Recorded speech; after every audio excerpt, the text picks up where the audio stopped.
Tarehe 30 Desemba mwaka 2002, wanajeshi waliandaa gwaride la mwisho la heshima kwa amri jeshi mkuu aliyekuwa kistaafu Daniel Arap Moi. Gwaride lilipasa kusalia kama kumbukumbu baada ya uongozi wa miaka 24.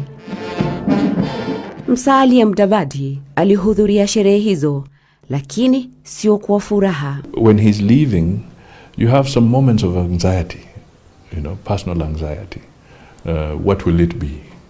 What kind of regime is coming in? Is this going to be a situation where there's victimization? Or is this going to be a situation where the rule of law will be followed?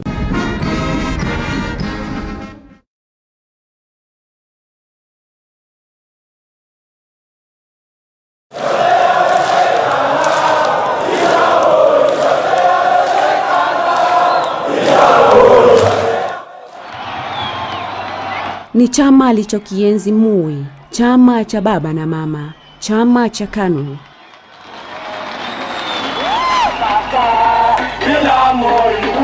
Kabla uchaguzi wa mwaka 2002, wandani wake wa karibu wa kisiasa, ikiwa ni pamoja na makamu wake wa rais Professor George Saitoti, walikuwa wamemtoroka na kujiunga na chama cha LDP, Liberal Democratic Party, chama ambacho kiliungana baadaye na chama cha NAK, na kisha wapinzani wote wakaamua kuungana pamoja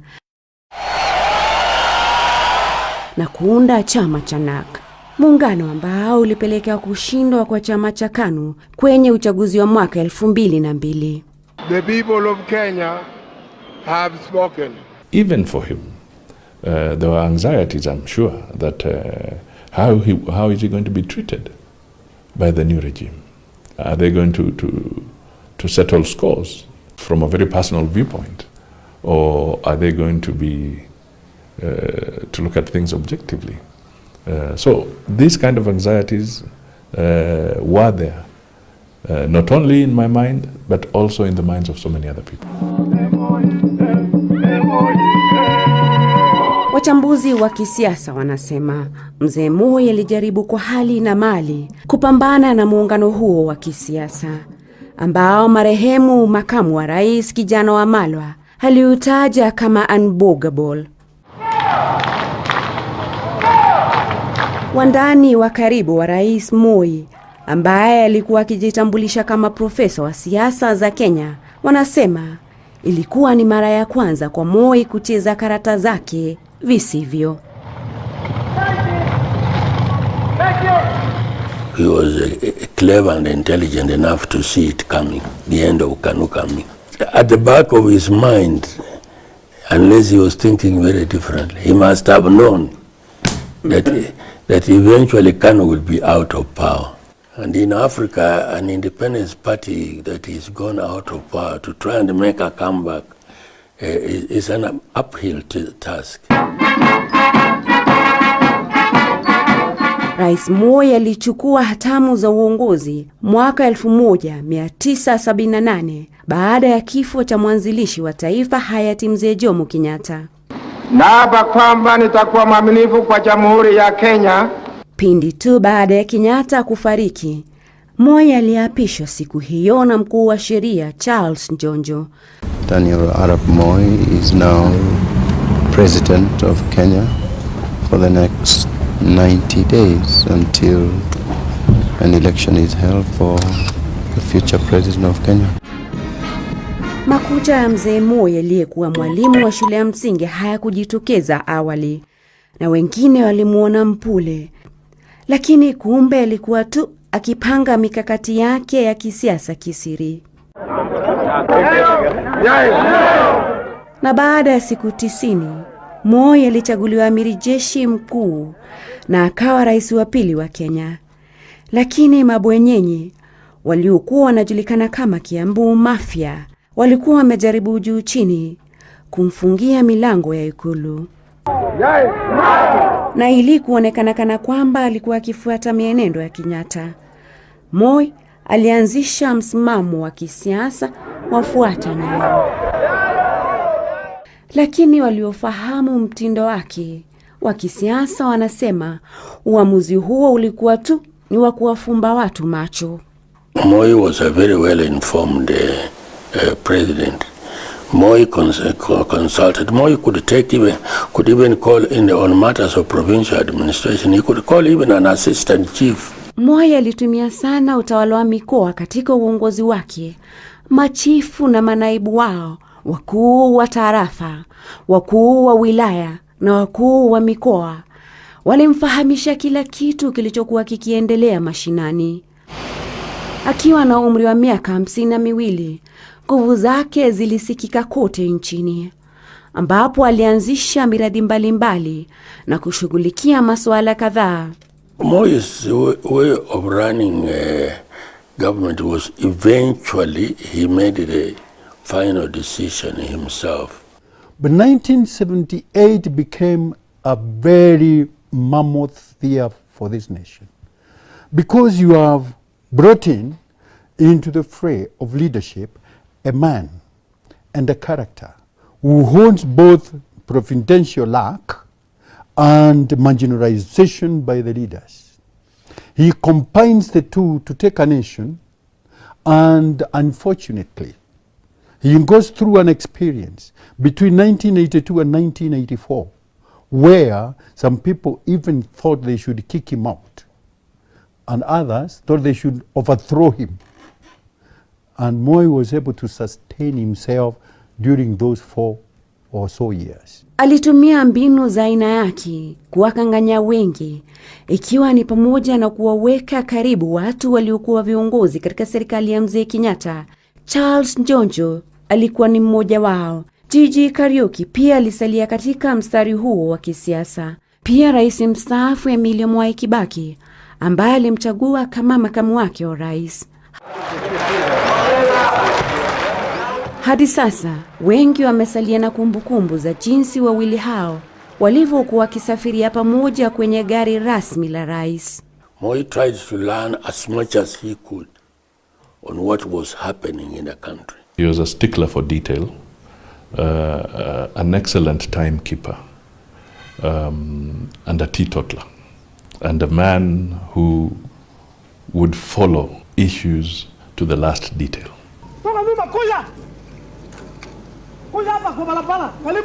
Lakini jaribio la mapinduzi la mwaka 1982 lilibadilisha kabisa msimamo wa uongozi wa Moi.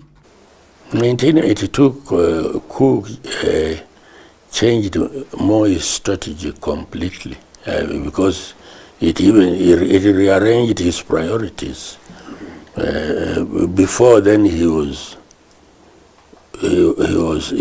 approach to public life, public affairs was different from after the coup. Because after the coup, he realized that he had enemies within. So he had to try and reorganize the government to his own liking. That is the time that switched Moi on to become the dictator that in fact tortured me, jailed me, and isolated me, not only from my own compatriots, but even from my own family. Ni mapinduzi yaliyosababisha Moi kunua makali yake na kuamua kuwafurusha walionekana kumpinga au wale waliosemekana kuwa wasaliti. Charles Njonjo alikuwa mmoja wao. Na hapo ndipo Moi alipoamua kuwachagua serikalini watu kutoka mkoa wa Bonde la Ufa. Nicholas Biwott au Totoman alikuwa mmoja wa wandani wa Rais Moi waliojumuishwa serikalini.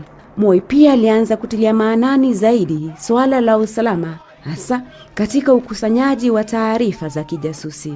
He was much more careful on what was happening. The police, the entire security structure was reorganized. The army was reorganized. Everything changed. Moi alianza kuonyesha ushawishi wake, na alionekana kwenda kinyume naye alijionea. Moi relied heavily on the intelligence system. At that time it was called the special branch. Moi relied very heavily on this system to help him make his decisions. First of all, he was a very early riser. Moi would be up at about 5 in the morning. And he would have his very early meetings with his security chiefs from about 5:30, 6 a.m. in the morning. When the rest of the country is now coming in, when other people are coming in, maybe for either cabinet meetings or other sessions which start at 8 or 7:30, by that time, Moi has had his brief with all his security teams. Mabadiliko ya katiba yalimpa uhuru wa kusalia uongozini chini ya chama cha KANU ambacho kilisalia chama tawala kwa muda mrefu. Kipengee cha katiba cha 2A kilipenyezwa kwenye katiba na hivyo basi kugeuza Kenya kuwa taifa linaloongozwa na chama kimoja. He tightened control both on the government and the political party. He reorganized KANU political party to give it more power.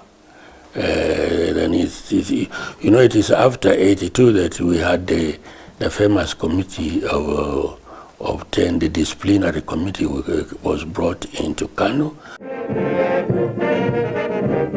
Alianza kuongoza kwa nguvu za aina yake. Sauti pingamizi zilikabiliwa vilivyo na mateso ya aina yake yalitolewa kwa wapinzani. It was a very difficult time. Of course, there was those arrests. If I give my personal experience, I was arrested so many times. I had so many cases. I don't know which part of the country where I had not been taken to court or taken into a prison or a police station. So it was constant. In my offices, because I used to I used to have a legal practice. I'll be working and a policeman is standing in my office or sitting at the door, grabbed a chair and sat at the door, not talking, just telling you continue with your work. And they stood there watching every little movement that one was making. So it was not an easy time. Shutuma dhidi ya uongozi wa Moi ziliongezeka kila uchao na zilitoka kwa wale ambao hawakutarajiwa. Katika vyuo vikuu, wanafunzi na wahadhiri waliweka maisha ya hatarini kupigania mabadiliko. Viongozi wa kidini walishirikiana na wanasiasa katika harakati za kutaka mfumo wa vyama vingi kurejeshwa nchini Kenya. Hata hivyo, wasomi, viongozi wa kanisa na wanasiasa walitambua muda mfupi baadaye kuwa serikali ya rais ilikuwa tayari kukabiliana nao. Baadhi yao walilazimika kutoroka nchini. Waliokamatwa walijipata kwenye vyumba vya mateso vilivyokuwa katika jumba la Nyayo na kisha kufikishwa mahakamani na kwa haraka kuhukumiwa kifungo gerezani. Moi aliunda sheria ya usalama wa umma na alitumia sheria hiyo kuwafunga watu bila kuwashtaki mahakamani. That was the law then. I don't think President Moi did anything outside the law in terms of arrests and detentions, because there was a provision in the law that a person shall be detained by the president. It was in the law. He found it in the law. That constitution allowed Moi to make decrees. That constitution allowed him to make pronouncements without certain levels of consultation, as currently provided for in the current constitution. Moi could pronounce your dismissal through radio, and indeed many ministers during his tenure lost their jobs by just hearing it over the radio. Hata hivyo, harakati za mabadiliko zilizidi huku sauti za waliompinga Moi zikiendelea kusikika. Uchaguzi wa mlolongo mnamo mwaka 1988 haukuwa wa kuridhisha kwa KANU na uliongeza idadi ya wale waliotaka kurejeshwa kwa mfumo wa vyama vingi. Uchaguzi huo ulimruhusu Moi kuwachagua wabunge aliowataka kwenye bunge la 6.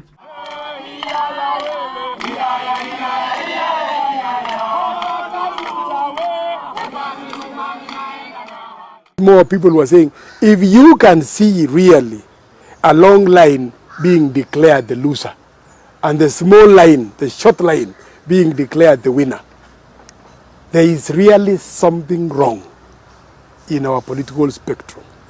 We need to change it so that it is the majority that takes the day. Marehemu Kenneth Matiba alikuwa miongoni mwa wale walioathirika pakubwa na uchaguzi wa mwaka 1988. Matiba ambaye wakati huu alikuwa waziri aliondolewa kama mwenyekiti wa KANU katika eneo bunge la Kiharu kwenye uchaguzi wa mlolongo. Huo ulikuwa mwisho wa safari ya Matiba katika siasa za KANU.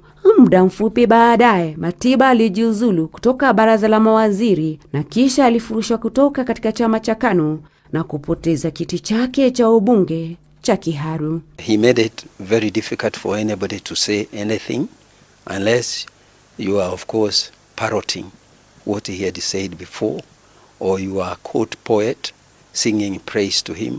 Anything else was unacceptable. Mauaji yaliyokuwa waziri wa masuala ya kigeni Robert Ouku na Alexander Muge iliongeza idadi ya waliomtaka Moi na chama chake cha KANU kuondoka mamlakani. Wapinzani hao wa Moi waliandaa mkutano mnamo Julai 7 mwaka 1990 kuishinikiza serikali, lakini Moi hakutaka kusikia hayo. We applied for the permit under my own signature, by the way. But for the 877 meeting at Kamkunji, but that one never happened. The government did not acknowledge. The government did not refuse. They just kept quiet. Now that's the time I think they were planning to arrest us. And on the 4th July, that is 3 days before the Sabasaba meeting, we were arrested.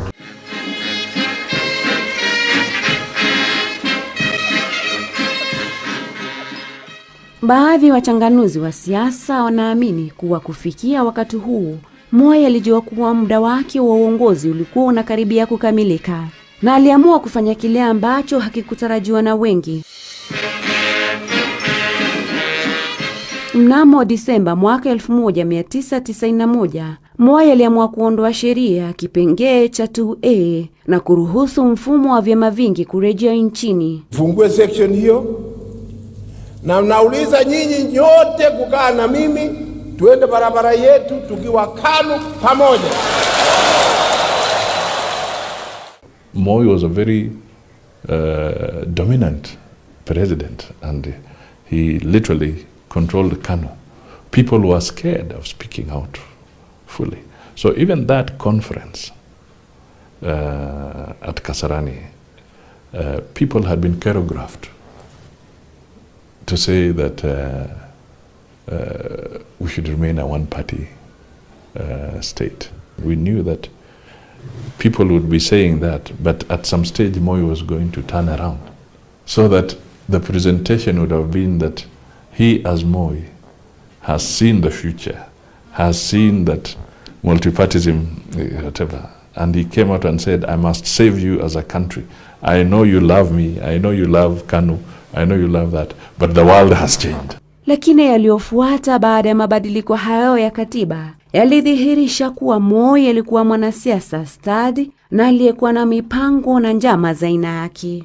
Na ukweli, huku wanasiasa wa upinzani wakisherekea kufutiliwa mbali kwa kisheria hiyo ya 2A, Moi alikuwa anaweka mikakati ya kuhakikisha kuwa KANU inasalia mamlakani hata baada ya uchaguzi wa mwaka 1992. Chama cha upinzani cha Ford kilipata uungwaji mkono mkubwa kote nchini, lakini Moi bado alikuwa na mbinu ya kukabiliana na wapinzani wake. Special branch was now well aware of the discussions and the divisions that were emerging from Ford. So quite a number of them traveled to the United Kingdom and told Matiba that, you know, this is your chance. And secondly, you know, they told him that, you know, if he did not take his chance, then Mwai Kibaki was going to eclipse him.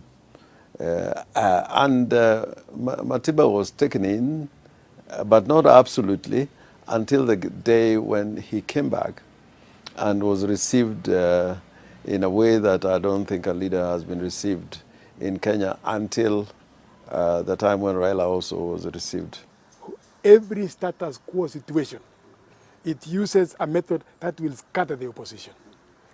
Jaramogi Odinga is slightly older than Kenneth Matiba.